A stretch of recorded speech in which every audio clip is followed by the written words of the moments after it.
बिस्मिल्लाहिर्रहमानिर्रहीम। अस्सलाम वालेकुम। उम्मीद करता हूँ कि आप सब खैरियत से होंगे। आप यकीनन जानते होंगे कि रूस और यूक्रेन पिछले कई हफ्तों से जंग के दहाने पर खड़े हैं। और दोस्तों, कल रूस के सदर ने एक बहुत ही अहम ऐलान किया। तकरीबन 65 मिनट तक अपनी कौम से खिताब किया। इस 65 मिनट के खिताब में रूसी सदर ने एक ऐलान किया, और ऐलान ये किया कि जो यूक्रेन के मशरकी इलाके हैं, लुहांस्क और डोनास्क, जिन्हें मजमूई तौर पर डोनबास कहा जाता है, तो रूस के सदर ने डोनबास में आर्मी भेजने का ऐलान किया और डोनबास को आज़ाद रियासत तस्लीम किया। हालांकि ये यूक्रेन ही के इलाके थे जिन पर 2014 से बागियों ने कब्जा कर रखा है, और यूक्रेन की जो आर्मी है और इसी तरह डोनबास के जो बागी है, इनमें क्लेशेस तकरीबन 8 साल से चलते रहे। लेकिन दोस्तों, कल जब रूसी सदर ने ये ऐलान किया कि हम यूक्रेन के इस इलाके को अब आज़ाद तस्लीम कर रहे हैं और हम यहाँ पर पीस कीपिंग आर्मी भेजेंगे जो यहाँ पे अमन व अमान बरकरार रख सके, इसका मतलब ये हुआ कि यूक्रेन का ही इलाका है ये डोनबास, अब रूस इस इलाके को आज़ाद तस्लीम कर रहा है। जिसका मतलब ये हुआ कि इस इलाके में रहने वाले लोग अब रूस आज़ादी के साथ आएंगे जाएंगे, और यूक्रेन की हुकूमत से इनको कोई इजाज़त लेने की ज़रूरत नहीं होगी।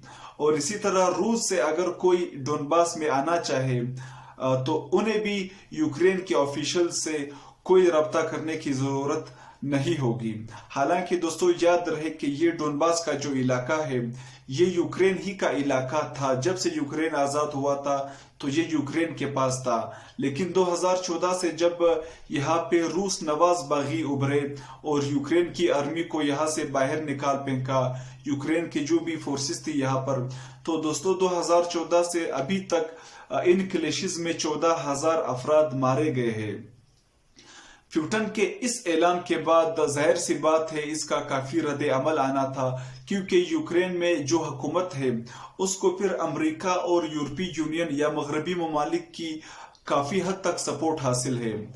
अमेरिका ने बहुत सख्त रद्द अमल दिया है यूक्रेन के रूसी सदर के इस ऐलान के बाद, और हत्ता के जो यूरोपीय यूनियन के बड़े हैं, नेटो के जो सरबराहान है, इन्होंने काफी सख्त बयानात दिए हैं, और कुछ सरबराहान ने जंग की धमकी दी है, और कुछ जो कद्दावर शख्सियात है जैसे बोरिस जॉनसन हो गया, और इसी तरह जो नेटो के सरबराहान है और अमेरिका के एंटनी ब्लिंकन ने भी इस ऐलान के बाद रूस पर सख्त तरीन पाबंदियां आयद करने का ऐलान किया है।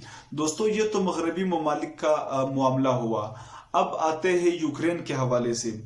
यूक्रेन की आर्मी चूंकि 8 साल से इन बागियों को इस इलाके से निकालना चाहते थे, या ये इलाका बागियों से छुड़ाना चाहता था और यहाँ पे अपना जो गवर्नेंस से फिर से बहाल करना चाहता था, लेकिन अब बाकायदा तौर पर व्लादिमीर पुतिन ने इस इलाके को आज़ाद तस्लीम किया है, यानी एक आज़ाद मुल्क की हैसियत से तस्लीम किया है।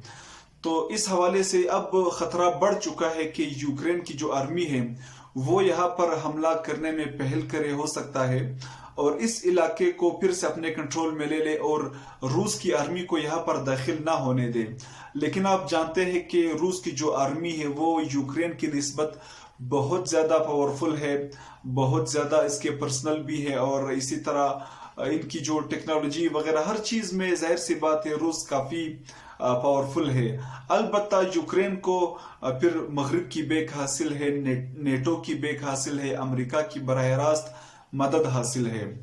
तो अभी तक तो कुछ नहीं कहा जा सकता, लेकिन रूसी सदर ने ये ऐलान करके मगरबी ममालिक को काफी सरप्राइज दिया है, क्योंकि उनकी तवक्को नहीं थी कि वो बाकायदा इस टेरिटरी को, यानी यूक्रेन की जो मशरकी सरहद है जो रूस के साथ लगती है, जिन्हें डोनबास कहा जाता है, तो मगरबी ममालिक को उम्मीद नहीं थी कि रूसी सदर इन इलाकों को आज़ाद तस्लीम करेगा। इनका ख्याल था कि रूसी सदर कोई सर्जिकल स्ट्राइक कर सकता है, कोई आर्मी के जरिए कोई हमला कर सकता है, कोई सरप्राइज दे सकता है बरह रास्त यूक्रेन पर।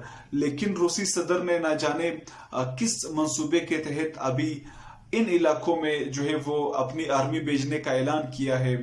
तो दोस्तों, जब अभी अगर रूस की आर्मी यहाँ आ जाती है तो यूक्रेन की आर्मी अगर अब इन इलाकों में बागियों से लड़ना चाहेगी तो इनका सामना बागियों की बजाय बराह रास्त रूस की आर्मी के साथ होगा। तो अभी तक तो और कुछ नहीं कहा जा सकता, और वेट एंड वॉच का सारा गेम है। तो उसके बाद पता चल जाएगा कि यूरोप की तरफ से क्या रद्द अमल आता है और रूस फिर इसके हवाले से क्या जवाब देता है। शुक्रिया दोस्तों।